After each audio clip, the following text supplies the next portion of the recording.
ஜோதிடர் வாழ்வியல் ஜோதிடர் சண்முகம் ஐயா அவர்களை வருக வருக என வரவேற்கிறோம்.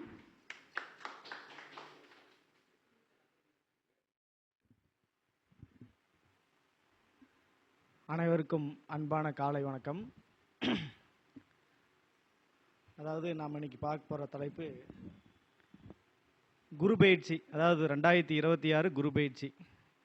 நம்ம தமிழ் வருஷப்படி பார்த்திங்கன்னா தமிழ் பராபவ வருஷம் வைகாசி மாதம் 18ஆம் தேதி. இங்கிலீஷ் தேதி பார்த்தீங்க அப்படின்னா 2/6/2026 திங்கள் இரவு 1:50 இந்த குரு பகவான் பார்த்தீங்க அப்படின்னா மிதுன ராசியிலிருந்து அடுத்த கடக ராசிக்கு பயிற்சி ஆகிறாரு. பொதுவாகவே குரு அப்படின்னாவே 9 கிரகத்தில் குரு தான் ஒரு சுபக்கோள். ஒரு மனிதனோட வாழ்க்கையில் பார்த்தீங்க அப்படின்னா மிக மிக முக்கியமாக, அதாவது ஒரு வாழ்க்கையில் நல்லது கெட்டது ஒரு தசாபுத்தி மோசமாக இருந்தாலும் கூட அந்த குரு ஒரு வாழ்க்கையில் நல்லது கெட்டது அந்த 16 எந்த தசை நடந்தாலும் சரி, அந்த குரு பகவான் மட்டும் ஒரு வருஷத்தை வாழ்க்கையில் அப்பப்போ நல்லதை கண்டிப்பாக கொடுத்துட்டு போவார். அப்போ இந்த கோச்சாரப்படி பார்த்தீங்க அப்படின்னா ஒரு ஜாதகத்துக்கு மோசமான தசை ஒரு சுக்கிரன் தசை 20 வருஷம் மோசமான திசையாக இருந்தாலோ, சனி தசை 19 வருஷம் மோசமான திசை இருந்தாவோ, ஆனால் அந்த குரு பார்த்தீங்கன்னா அவரோட ராசி 2ஆம் இடத்துலையோ 5ஆம் இடத்துலையோ 7ஆம் இடத்துலையோ 9ஆம் இடத்துலையோ 11ஆம் இடத்துலையோ இருந்தாங்க அப்படின்னா அந்த ஒரு வருஷ காலம் அவரோட வாழ்க்கையில் நிறைய நல்ல விஷயங்கள் நடக்கிறதுக்கு வாய்ப்புகள் அதிகமாக இருக்குது. அப்படி பார்க்கும்போது ஏன்னா கால சூழ்நிலை மனசில் வச்சுட்டு கொஞ்சம் ஷார்ட்டாக தான் முடிக்கணும். அதனால் ஒரு 20 நிமிஷத்துக்குள்ளே முடிச்சிடுறேன். முதல் ராசி மேச ராசி. அதாவது மேச ராசிக்கு பார்த்தீங்கன்னா 9-12 கூடிய குரு 4ஆம் இடத்துல உச்சமாகி ஒரு வருஷ காலம் பலன் கொடுக்குறாருங்க. பொதுவாக சொல்லப்போனால் குரு இருக்கக்கூடிய இடத்த விட அவர் பார்க்கக்கூடிய இடம் தான் ஒரு நல்ல விஷயங்கள் நிறைய நடக்கும். அப்படி பார்க்கும்போது பார்த்தீங்கன்னா மேச ராசிக்கு பார்த்தீங்கன்னா 7ஆம் பார்வையை 10ஆம் இடத்தை பார்க்குறாரு. அடுத்தது 5ஆம் பார்வையை 8ஆம் இடத்தை பார்க்குறாரு. 9ஆம் பார்வையை 12ஆம் இடத்தை பார்க்குறாரு. இப்போ முக்கியமாக சொல்லப்போனால் இந்த மேசராசிக்காரர்களும் இது வரைக்கும் பார்த்தீங்கன்னா நல்ல தொழில் அமையல, நல்ல வருமானம் இல்லை, அதாவது அவர் வேலை செய்கிற இடத்துல ஒரு ப்ரொமோஷன் இல்லை அப்படிங்கிறவங்களுக்கெல்லாம் இந்த வருஷ காலகட்டங்கள் நல்ல காலகட்டங்கள். அப்படின்னா அவங்களுக்கு இந்த வருஷம் நல்ல வேலை, நல்ல ப்ரொமோஷன், நல்ல சம்பளம், அதுக்குண்டான வாய்ப்புகள் அதிகமாக இருக்கக்கூடிய இதாக இருக்குதுங்க. அதே மாதிரி 8ஆம் இடத்தை பார்க்கும்போது தொடர்ந்து மருந்து மாத்திரை சாப்பிட்டுருங்களுக்கு ஒரு நல்ல காலகட்டங்களாகவும் இருக்குது. அப்படின்னா கடன், நோய் பிரச்சனை, ஒன்றுக்கு மேற்பட்ட கடன், இதெல்லாம் அவங்களுக்கு ஒரு நிவர்த்தி ஆகக்கூடிய காலகட்டங்களாகவும் இருக்குங்க. இப்போ அந்த குரு பயிற்சி மேசராசிக்கு நல்லதாக கொடுக்கும். அதே மாதிரி இந்த குரு 4ஆம் இடத்துல உச்சமாகிக்கிறார் அப்படின்னா அவரோட ஆரோக்கியத்தில் அதிக அக்கறை எடுத்துக்கணும். முக்கியமாக சொல்லப்போனால் பிபி, சுகரு, கொலஸ்ட்ரால் இதெல்லாம் அவங்களோட கண்ட்ரோலில் கரெக்டாக வச்சுக்கோணுங்க. கரெக்டாக மாத்திரை எடுக்கலை அப்படின்னா கொஞ்சம் உடல் ஆரோக்கியத்தையும் கெடுக்கும். அதே சமயம் குரு 4ஆம் இடத்துல இருக்கிறனால இந்த ஒரு வருஷ காலம் அவங்களுக்கு அவங்க நினைத்த மாதிரி இடம், வீடு, வாகனம் அமையக்கூடிய காலகட்டங்களாக இருக்குது. அப்போ குழந்தைகளாக இருந்தால் படிப்பில் ஆரோக்கியம் செலுத்தணும், உடம்புல ஆரோக்கியம் செலுத்தணும். அதுக்கு மேலே வயசானவங்களாக இருந்தாலும் ஆரோக்கியத்தில் அதிகமாக அக்கறையை செலுத்திக்கணும். தொழில் ரொம்ப ரொம்ப நல்லாயிருக்கும். அடுத்தது ரிஷபராசி. இப்போ ரிஷபராசிக்கு பார்த்தீங்கன்னா 8-11 கூடிய குரு லக்னத்துக்கு 3ஆம் இடத்துல உச்சம் பெறாரு. இப்போ இவங்களுக்கு முக்கியமாக சொல்லப்போனால் கணவன் மனைவிக்குள்ளே கருத்து வேறுபாடு இது வரைக்கும் இருந்தவங்க மீண்டும் அவங்க ஒன்று சேர்ந்து புது வாழ்க்கை தொடங்கக்கூடிய வாய்ப்புகள் அதிகமாக இருக்கும். இது வரைக்கும் கல்யாணமே எனக்கு நடக்கலை அப்படிங்கிறவங்களுக்கெல்லாம் பார்த்தீங்கன்னா இப்போ கல்யாணத்துக்கு வரக்கூடிய வாய்ப்புகளாகவும் இருக்குது. அதே சமயம் பார்த்தீங்கன்னா ரிஷபராசிக்காரங்க இந்த வருஷம் கண்டிப்பாக ஒரு கூட்டு தொழில் செஞ்சு அதன் மூலமாக நிறைய லாபத்தை சம்பாதிக்கக்கூடிய வாய்ப்பும் இருக்குது. ஏன் அப்படின்னு கேட்குறீங்கன்னா 7ஆம் இடத்தையும் பார்க்குறாரு, 11ஆம் இடத்தையும் பார்க்குறாரு. 7ங்கிறது கூட்டு தொழில், அதாவது 7ஆம் இடங்கிறது பார்ட்னரு, 11ஆம் இடங்கு லாபம். அப்போ இது மூலமாக பார்த்தீங்கன்னா அந்த ரிஷபராசிக்காரங்களுக்கு ஒரு தொழிலில் புதுசாக தொழில் ஆரம்பித்து அதன் மூலமாக நல்ல லாபங்களை சம்பாதிக்கக்கூடிய காலகட்டங்களாக இருக்குது. முக்கியமாக சொல்லப்போனால் இந்த காலகட்டங்கள் யாருக்கு நல்லா இருக்குன்னா கம்ப்யூட்டர் சார்ந்த துறை அவங்களுக்கு ரொம்ப ரொம்ப நல்ல காலகட்டங்களாக இருக்கும். கல்யாணம் நல்லாயிருக்கும், தொழில் நல்லாயிருக்கும், வாழ்க்கை நல்லாயிருக்கும். அதே மாதிரி குழந்தைகளுக்கு பார்த்தீங்கன்னா இந்த வருஷம் நல்ல ஆரோக்கியம், நல்ல படிப்பு எல்லாமே நல்லா இருக்கும். அடுத்தது பார்த்தீங்கன்னா மிதுன ராசி. இது இவங்களுக்கு ரொம்ப ரொம்ப நல்ல காலகட்டம். ஏன்னா மிதுன ராசிக்கு 7-10 கூடைய 2ஆம் இடத்துல உச்சம் பெறாரு. மிக நல்ல யோகம். நல்லா கேட்டுக்குங்க. குரு லக்னத்தில் இருந்தாருன்னா திக்பலம். அப்புறம் சொல்லப்போனால் ராசியில் இருந்தாலும் திக்பலமாக நம்ம எடுத்துக்க வேண்டியதா வேறு வழி இல்லை. அடுத்தது பார்த்தீங்கன்னா குரு வந்து ராசியில் வந்து உச்சம் பெறாருன்னா அது ஹம்ச யோகமாக நம்ம எடுத்துக்கலாம். அப்போ பார்த்தீங்க அப்படின்னா இவங்களுக்கு பார்த்தீங்க அப்படின்னா குரு வந்து 2ஆம் இடத்துல இருக்கிறாரு. அப்போ 7 10 கூட 7ஆம் இடம் அப்படிங்கிறது வந்து கூட்டு தொழில், 10ஆம் இடங்கிற தொழில் 2ஆம் இடத்துல இருக்கிறாரு. இவங்களுக்கு பார்த்தீங்கன்னா இந்த காலகட்டங்கள் புதுசாக இவங்க வந்து தொழிலில் நிறைய சம்பாதிக்கக்கூடிய காலகட்டங்களாக இருக்குது.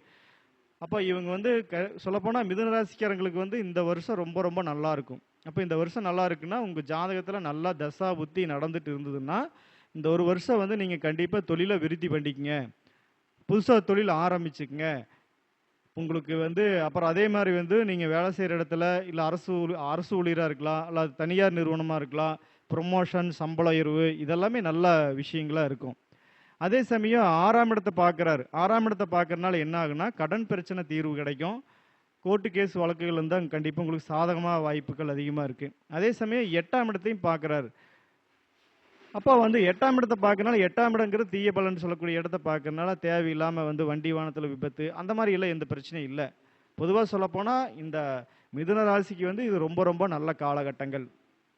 அடுத்தது கடகராசிக்கு பார்த்தீங்க அப்படின்னா குரு வந்து அப்பளையா சொன்ன மாதிரி குரு வந்து ராசியிலே வந்து உச்சம் அடைகிறாரு. கடகராசியில் வந்து குரு உச்சம் அடைகிறாரு, திக்பலம் அடைகிறாரு. ராசியில் வந்து ஹம்ச யோகம் எல்லாமே கடகராசிக்கு பொருந்தும். அப்போ கடகராசிக்கு வந்து ஜென்மத்தில் வந்து குரு இருக்கும்போது கொஞ்சம் தேக ஆரோக்கியத்தில் அதிக அக்கறை எடுத்துக்கணும். அப்படி இல்லைன்னா அப்பப்போ ஏதோ ஒரு உடல் ஆரோக்கிய சம்மந்தப்பட்ட பிரச்சனைகளை வந்து கொடுக்கும். முக்கியமாக ஹார்ட் சம்மந்தப்பட்ட பிரச்சனைகள் கொடுக்கக்கூடிய வாய்ப்புகள் இருக்குது. அப்போ இந்த கடகராசிக்காரங்களுக்கெல்லாம் யாருக்கு நல்லா இருக்குன்னா அவங்களோட குழந்தைகளுக்கு ரொம்ப நல்லா இருக்கும். அடுத்தது பார்த்தீங்கன்னா அவங்களோட பார்ட்னர் அப்படின்னா தொழில் பார்ட்னரும் எடுத்துக்கலாம், அப்புறம் வந்து கணவன் மனைவியாகவும் எடுத்துக்கலாம். அடுத்தது 9ஆம் இடங்கிறது அவங்க அப்பாவும் எடுத்துக்கலாம். இந்த 3 பேத்துக்குமே நல்லா இருக்கும். அப்போ கடகராசிக்காரங்களோட குழந்தைகளை இந்த வருஷம் வந்து கண்டிப்பாக நல்லா படித்து நல்ல பேர் வாங்கக்கூடிய வாய்ப்புகள் இருக்கும்.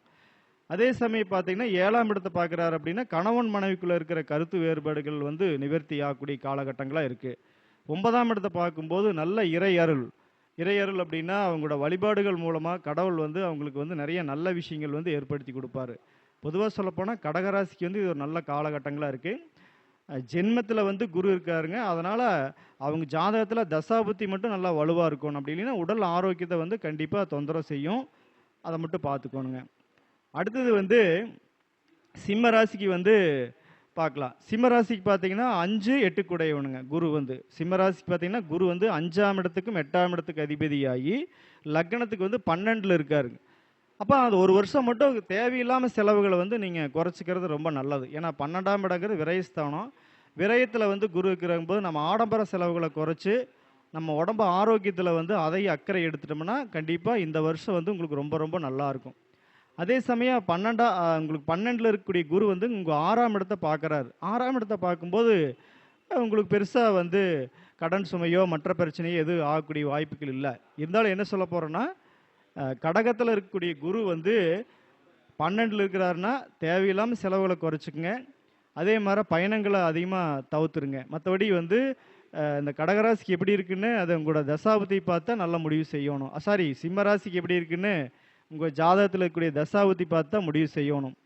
அடுத்தது கன்னிராசி.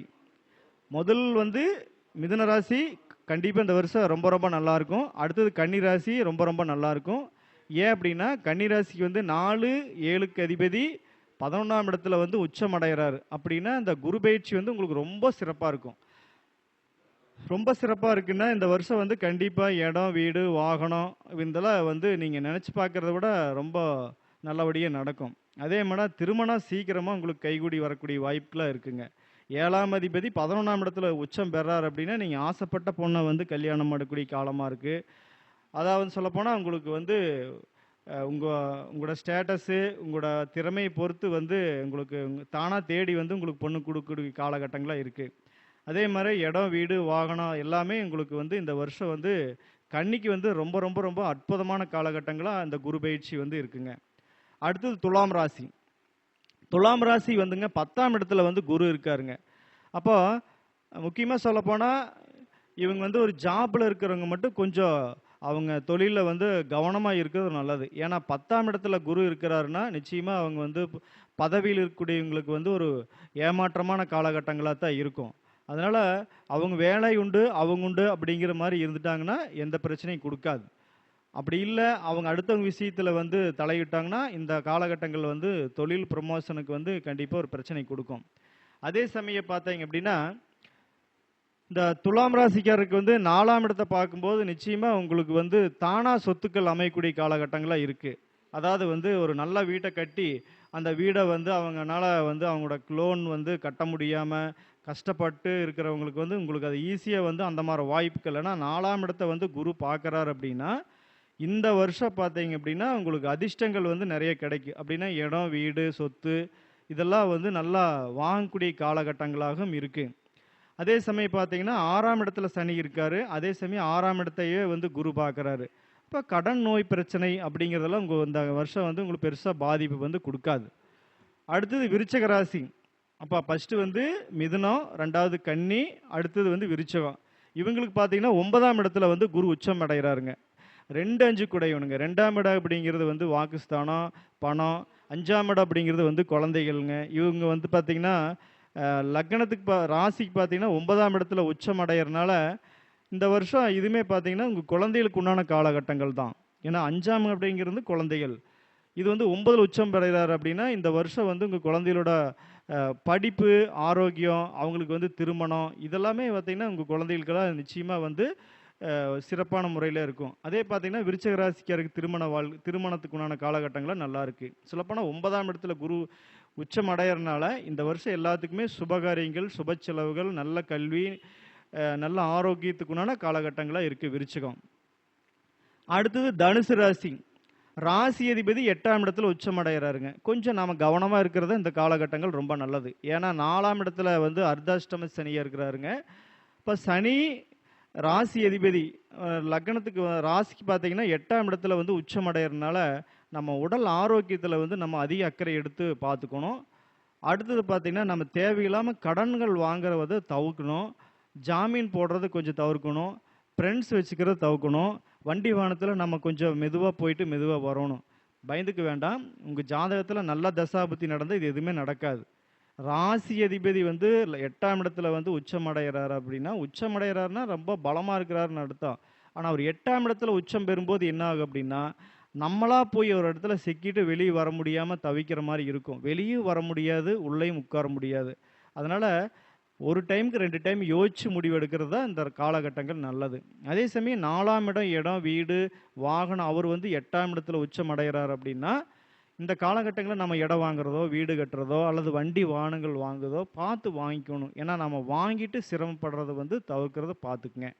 மத்தபடி தனுசு ராசிக்கு வந்து அவங்களோட ஜாதக தசாபுத்தி பொறுத்து அவங்களோட பலன்கள் நடக்கும். அடுத்தது மகர ராசி. மகரத்துக்கு வந்து 7ஆம் இடத்துல குரு உச்சம். ரொம்ப நல்லா இருக்குதுங்க. 7ல வந்து குரு உச்சம் அடைகிறாருன்னா, உங்களுக்கு வந்து இந்த இந்த ஒரு வருஷ காலம் வந்து தொழில் ரொம்ப நல்லா இருக்கும். அப்படின்னா வந்து உங்கள தானா தேடி வந்து உங்கள கூட்டு போட்டு ஒரு தொழில்ல பார்ட்னர் ஆகி நிறைய சம்பாதிக்கக்கூடிய காலகட்டங்களா இருக்கு. திருமணம் அமையக்கூடிய காலகட்டங்களா இருக்கு. வரவு செலவு நல்லா போகும். ஏன்னா 7ஆம் இடம் அப்படிங்கிறது வந்து நம்ம குடுக்கறது, வாங்குறது இதெல்லாமே வந்து இந்த குரு பயிற்சி வந்து ரொம்ப ரொம்ப நல்லா இருக்கும். திருமணம் நடக்கும். அதே மாரி பார்த்தீங்கன்னா, 2வது குழந்தைக்கு வந்து எதிர்பார்த்துட்டு இருக்கிறாங்க அப்படின்னா, முதல் குழந்தை, 2வது இன்னொரு குழந்தை வேணுங்க. 2 வருஷம், 4 வருஷம் ஆயிடுச்சு அப்படின்னா, அவங்களுக்கு இந்த வருஷம் வந்து குழந்தை பாக்கியங்களுக்கு உண்டான காலகட்டங்களா இருக்கு. அடுத்தது வந்து கும்பராசி. கும்பராசிக்கு பார்த்தீங்கன்னா, ராசிக்கு வந்து 6ஆம் இடத்துல வந்து குரு இருக்கிறாருங்க. 2, 11 கூடையவனுங்க. 2ஆம் இடம் அப்படிங்கிறது வந்து பணம், 11ஆம் இடம் அப்படிங்கிறது லாபம். இவர் பார்த்தீங்க அப்படின்னா, லக்னத்துக்கு வந்து 6ஆம் இடத்துல போய் மறைஞ்சிட்டாரு. அதனால இந்த காலகட்டங்கள் வந்து நம்மள அறியாம போய் நம்ம கடன் வாங்குவோம். இருந்தாலும் பார்த்தீங்கன்னா, குரு 6ல உச்சமடையறனால, நிச்சயமா பார்த்தீங்கன்னா, கும்பராசிக்காரங்க இந்த வருஷம் கண்டிப்பா ஒரு 2 வீடு கட்டி வாடகை வாங்குற அளவுக்கு நல்ல யோகத்த குடுப்பார். அதுல எந்த மாற்றமும் இல்ல. அதே சமயம் குரு வந்து 6ஆம் இடத்துல உச்சமடைகிறார் அப்படின்னா, கும்பராசிக்காரங்க கண்டிப்பா வந்து நல்ல உத்தியோகம், நல்ல வருமானத்துக்கு போய் சம்பாதிக்கக்கூடிய காலகட்டங்களா இருக்கும். ஏன்னா 2 கூடயும் 6ல உச்சமடைகிறார். அப்ப ஏதோ ஒரு வழியில நிச்சயமா அவங்களுக்கு வந்து பணம் வந்தே தீரும். அதே மாரி நல்ல உத்தியோகம் கிடைச்சே தீரும். ஆரோக்கியத்துல மட்டும் அதிக அக்கறை எடுத்துக்கணும். தேவையில்லாத ஃப்ரெண்ட்ஸுகள வந்து தவிர்க்கணும். முக்கியமா சொல்லப்போனா ஒரு வயிறு சம்மந்தப்பட்ட பிரச்சனைகள் அவங்களுக்கு வரக்கூடிய காலகட்டங்களா இருக்கு. அடுத்தது வந்து மீன ராசி. ரொம்ப நல்லதுங்க.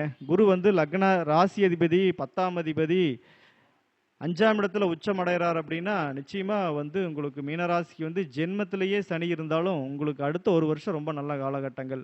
ஏன்னா ராசி அதிபதி 5ஆம் இடத்துல உச்சமடைகிறாருன்னா ஆரோக்கியம் நல்லாயிருக்கும், கடன் சுமைகள் வந்து நிவர்த்தியாகும். 10ஆம் அதிபதி உச்சமடைகிறார் அப்படின்னா நம்மளுக்கு எந்த இடத்துல போனாலும் ஒரு நல்ல மதிப்பு மரியாதை தானாக தேடி வரக்கூடிய காலகட்டங்களாக இருக்குது. முக்கியமாக சொல்லப்போனால் அரசியல்வாதிகளுக்கு இது ரொம்ப நல்லாயிருக்கும். விளையாட்டு சம்மந்தப்பட்ட துறையில் வந்து இருக்கிறவங்களுக்கு நல்லாயிருக்கும். பார்த்தீங்கன்னா மீனராசிக்காரங்க இந்த வருஷம் கண்டிப்பாக அரசியல் இருந்தாலும் சரி, விளையாட்டில் இருந்தாலும் சரி, அவங்களுக்கு வந்து ஒரு நல்ல வாய்ப்புகள் வந்து அவங்களுக்கே இருக்குது. சொல்லப்போனால் மீனராசிக்கு வந்து இந்த குரு பயிற்சி ரொம்ப ரொம்ப ரொம்ப நல்ல காலங்க. 10ஆம் அதிபதி உச்சமடைகிறாரு, ராசி அதிபதியும் உச்சமடைகிறாரு. இப்போ ரெண்டுமே நல்ல விஷயங்கள் வந்து நிறைய நடக்கக்கூடிய காலகட்டங்களாக இருக்குது. இது வந்து நான் ஷார்ட்டாக சொல்லி முடிச்சிட்டேன், ரொம்ப வேகமாகவும் சொல்லி முடிச்சிட்டேன். இதையுமே நான் நல்லா விலைக்கு சொல்லணும்னா ஒரு நாளே பேசலாம். ஏன்னா நேரம் கருதி நிறைய பேர் வெயிட் பண்ணுறாங்க. அதுபோக இது வந்து கோச்சார பலன்கள் தான். உங்கள் ஜாதகத்தில் நிறைய விஷயங்கள் என்ன தசா புத்தி என்ன நிறைய தெரிஞ்சுக்கணும்னு ஆசைப்பட்டீங்க அப்படின்னா, என்னோட பெயர் வந்து சண்முகம், எம்ஏ அஸ்ட்ராலஜி, வாழ்வியல் ஜோதிடர், திருப்பூர் மாவட்டம் பெருமாநல்லூரில் என்னோட ஆஃபீஸ் இருக்குது. என்னோடய ஃபோன் நம்பர் வந்து 97 500 12 711. இந்த நம்பருக்கு நீங்கள் காண்டாக்ட் பண்ணலாம். கிட்டத்தட்ட நான் 15 வருஷமாக ஜாதகம் பார்த்துக்கிறேன். ஜோசியத்துக்குள்ளே வந்து 20 வருஷம் ஆச்சு. நிறைய ஆராய்ச்சிகளெல்லாம் பண்ணிகிட்டு இருக்கிறேன். எனக்கு இந்த வாய்ப்பு தந்த குபேர கலச அறக்கட்டளை நிர்வாகத்துக்கும், என்ன அறிமுகம் செய்ய வச்ச அந்த கரூர் ஆன்லைன் அஸ்ட்ரோ டிவிக்கும், வெற்றி படிக்கட்டுகளோட ஆன்லைன் அஸ்ட்ரோ டிவிக்கும் மனமார்ந்த நன்றி தெரிவித்து என்னோட சிற்றுரையை முடித்துக் கொள்கிறேன். நன்றி, வணக்கம். மிக அற்புதமாக குரு பயிற்சியை பற்றி டாப் டக்கர்ல 12 ராசியை பத்தி பேசின சண்முகம் சார் அவர்களுக்கு நன்றியை தெரிவித்துக் கொண்டு பொன்னாடை போட்டுமாறு பாலமுருகேசன் சார் அவர்களை கேட்டுக்கொள்கிறோம்.